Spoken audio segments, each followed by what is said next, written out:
পুরাণে কি সত্যি আধুনিক বিজ্ঞানের আবিষ্কার আগে থেকেই ছিল? আমরা প্রায় সোশ্যাল মিডিয়া, ইউটিউব বা বিভিন্ন আলোচনায় এই কথাটা খুব আত্মবিশ্বাসের সঙ্গে বলতে শুনি, আজকের আধুনিক বিজ্ঞান যা কিছু আবিষ্কার করছে সেগুলো নাকি 1400 বছর আগের পুরাণে লেখা আছে। বিজ্ঞান যত নতুন নতুন তথ্য পৃথিবীর মানুষকে জানাচ্ছে, আপনি জানলে অবাক হয়ে যাবেন। আল্লাহ তাআলা এই কিতাবের ভেতরে সেই সায়েন্টিফিক থিওরি বা সেই সায়েন্টিফিক কথাগুলো আরো 1500 বছর আগে বলে দিয়েছে। কথাটা শোনার পর যে কারোর মনে একটা কৌতূহল তৈরি হয়, সত্যি কি তাই, নাকি এর পেছনে কোনো সাইকোলজি বা ব্যাখ্যা কাজ করছে? আজকের এই ভিডিওতে আমরা সরাসরি বিজ্ঞান, যুক্তি আর ঐতিহাসিক তথ্য দিয়ে খুব জনপ্রিয় একটা দাবির বিশ্লেষণ করব। আমরা কোনো আবেগ বা অন্ধবিশ্বাসের জায়গা থেকে নয়, বরং একটা সহজ প্রশ্ন নিয়ে এগোবো। পুরাণের আয়াতগুলো কি সত্যিই আধুনিক বিজ্ঞানের প্রিসাইজ প্রেডিকশন হিসেবে প্রতিষ্ঠিত করা যায়, নাকি আধুনিক আবিষ্কারের পর সেগুলোর সঙ্গে মিলিয়ে পুরনো লেখাকে নতুন করে ব্যাখ্যা করা হয়েছে?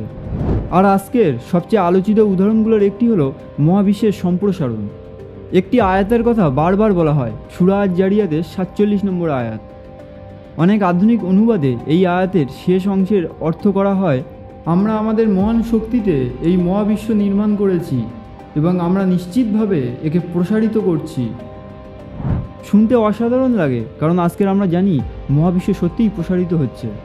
তাহলে প্রশ্নটা খুব সহজ, 1400 বছর আগের পুরাণে কি সত্যিই মহাবিশ্বের সম্প্রসারণের কথাটা বলে দিয়েছিল, নাকি এখানে একাধিক অর্থ রয়েছে এমন একটা পুরানো শব্দকে আধুনিক বিজ্ঞানের একটা প্রমাণিত আবিষ্কারের সঙ্গে মেলানো হয়েছে? চলুন একদম শুরু থেকে দেখি। 1920-এর দশক পর্যন্ত মানুষের ধারণা ছিল মহাবিশ্ব স্থির, কিন্তু 1927 সালে বিজ্ঞানী জর্জেস লেমাইটার যখন গাণিতিকভাবে মহাবিশ্বের প্রসারণের থিওরি দিলেন, এবং এর পরবর্তীতে 1929 সালে এডুইন হাবাল যখন টেলিস্কোপের সাহায্যে সরাসরি পর্যবেক্ষণের মাধ্যমে প্রমাণ করলেন যে গ্যালাক্সিগুলো একে অপরের থেকে দূরে সরে যাচ্ছে, তখন পুরো বিজ্ঞান জগতে একটা যুগান্তকারী পরিবর্তন আসে। প্রমাণিত হয় যে আমাদের মহাবিশ্ব স্থির নয়, বরং এটি ক্রমশ প্রসারিত হচ্ছে। মহাকাশবিদ্যার ইতিহাসে এটি একটা অন্যতম আবিষ্কার। এখন প্রশ্ন হলো, আধুনিক কসমোলজির এই আবিষ্কারের আগে মুসলিম স্কলাররা সূরা জারিয়াতের 47 নম্বর আয়াতটিকে কিভাবে বুঝতেন? আয়াতটিতে যে মূল আরবি বাক্যাংশটি ব্যবহার করা হয়েছে তা হলো ওয়া ইনলাল্লাহ মুসিউন। 1920 দশকের আগে প্রধান ক্লাসিক্যাল তাফসিরগুলোতে একে মহাবিশ্বের ক্রমাগত সম্প্রসারণ অর্থে ব্যবহার করার কোনো প্রমাণ পাওয়া যায় না। উদাহরণস্বরূপ তাফসির আল তাবির 10ম শতাব্দী, ইমাম তাবির এই মুসিউন শব্দের ব্যাখ্যায় বলছেন, আমি আকাশ সৃষ্টি করার মতো পর্যাপ্ত শক্তি ও প্রাচুর্যের অধিকারী। তাফসির ইবনে কাসির 14th শতাব্দী, এখানে বলা হয়েছে, আমরা এর সীমানাকে বিশাল করেছি এবং এর ছাদকে উঁচুতে স্থাপন করেছি। এমনকি তাফসির আল জালালাইন এবং তাফসির ইবনে আব্বাস এই শব্দটিকে মানুষের রিজিক বা স্রষ্টার ক্ষমতার প্রাচুর্য হিসেবে ব্যাখ্যা করা হয়েছে, অর্থাৎ আকাশকে একটা বিশাল ছাদ হিসেবে তৈরি করা হয়েছে এবং এটি প্রতিনিয়ত বেলুনের মতো বড় হচ্ছে, এমন কোনো ধারণা প্রধান ক্লাসিক্যাল স্কলারদের মধ্যে ছিল না। তাহলে সম্প্রসারিত করছি এই অনুবাদটা কখন জনপ্রিয় হলো? যখন আধুনিক কসমোলজি বা মহাকাশবিদ্যা পরিষ্কারভাবে প্রতিষ্ঠিত হলো, ঠিক তারপর থেকেই এই ইন্টারপ্রিটেশনটি ধীরে ধীরে জনপ্রিয় হয়ে ওঠে। আরবি ভাষার বিশাল শব্দভাণ্ডারে একটি শব্দের অনেকগুলো সম্ভাব্য অর্থ থাকতে পারে। আধুনিক অনুবাদকদের অনেকেই সেই সম্ভাব্য অর্থগুলোর মধ্যে সম্প্রসারিত করা এই অর্থটি বেছে নিতে শুরু করলেন। আয়াতটিকে সম্প্রসারণশীল মহাবিশ্বের ভবিষ্যৎবাণী হিসেবে ব্যাখ্যা করা যায় কি না সেটা হয়তো ভাষাগত ব্যাখ্যার প্রশ্ন হতে পারে, কিন্তু প্রাচীন তাফসীর থেকে সরাসরি আধুনিক মহাকাশবিদ্যার ভবিষ্যৎবাণী বের করা যায় এমন কোনো ঐতিহাসিক প্রমাণ নেই। এখন অনেকেই হয়তো একটা কাউন্টার আর্গুমেন্ট দিতে পারেন। আপনারা বলতে পারেন, কুরআনের লেখা তো ঠিকই আছে, আগের যুগের স্কলাররা আয়াতের আসল অর্থ বুঝতে ভুল করেছেন, এখানে তো আধুনিক স্কলারদের কোনো দোষ নেই।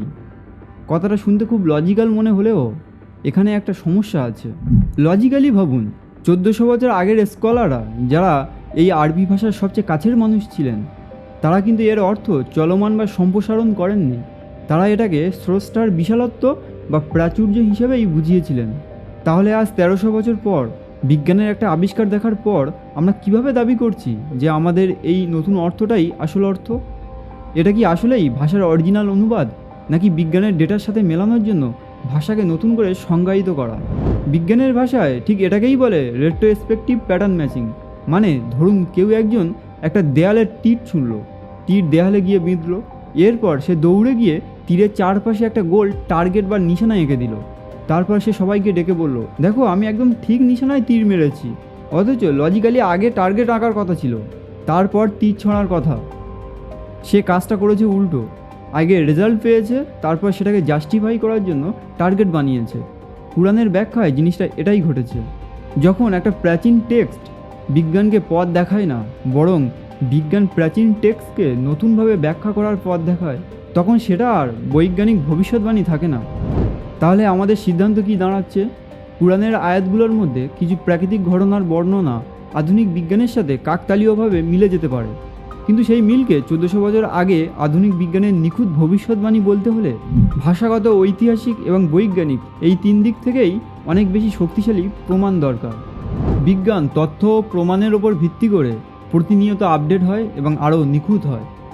তাই ধর্ম বা প্রাচীন ধর্মগ্রন্থকে বিজ্ঞানের ছাঁচে ফেলে প্রমাণ করার চেষ্টা করাটা পদ্ধতিগতভাবে বেশ দুর্বল যুক্তি। আজকের মতো আলোচনা এখানেই শেষ করছি। তবে এই বিষয়টি নিয়ে আপনাদের কি মতামত সেটা জানতে আমি সত্যিই খুব আগ্রহী। আপনারা কি মনে করেন কমেন্ট বক্সে আপনাদের যৌক্তিক মতামত অবশ্যই শেয়ার করুন। খুব তাড়াতাড়ি দেখা হচ্ছে নতুন কোনো ভিডিওতে, নতুন কোনো আকর্ষণীয় বিষয় নিয়ে। ততদিন পর্যন্ত ভালো থাকবেন।